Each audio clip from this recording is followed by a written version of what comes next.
అగో ఇంగ్లీషులో ఉన్న లెటరు రాహుల్ గాంధీ సారు పొన్నం సార్కు పంపించిండు. మరి ఇలా ఏమున్నది అంటే ఇచ్చిన హామీలు మంచిగా నెరవేర్చుకుంటూ పోతుర్రు. బస్సుల శాఖను బందోబస్తుగా చేసి ప్రగతి చక్రాన్ని పరుగులు పెట్టిస్తుర్రు. గురుకులాలు కాలేజీలు హాస్టల్లో మంచిగా మార్పులు తీసుకొచ్చిర్రు. నేను తెలంగాణ ప్రభుత్వానికి శుభాకాంక్షలు చెప్తున్నా అని రాసుకొచ్చిండు. బస్సులు అంటే పేరుకు నడుస్తున్నాయి, కొన్ని దగ్గరలో బస్సులు దాల్తలేవని ప్రయాణికులు ప్రభుత్వాన్ని అడిగి కడిగి పారేస్తుంటే ఇక హాస్టళ్లు చూడసక్కదనంగా నడుస్తున్నాయట.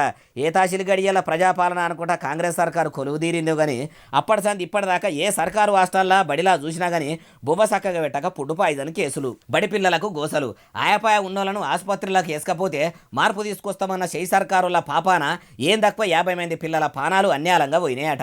ఆ ముచ్చట కూడా సోనియమ్మ కొడుకు చెవుల పడ్డదో లేదో, తెలుగు పేపర్లు చదువుతాడో చదువుడో, తెలుగు న్యూస్ ఛానళ్లు చూస్తాడో చూడడో తెలియదు. 6 గ్యారెంటీలు అమలుగాక రాష్ట్ర ప్రజలు మొత్తం తుంటెత్తేసి ముద్దెత్తుకున్నట్టు అయ్యిందని బాధపడుతుంటే శుభాకాంక్షలు చెప్పి అభినందనలు చెప్పాలని ఎట్లా అనిపించిందో రాహుల్ సార్కు ఏమో ఆయనకే తెలవాలి.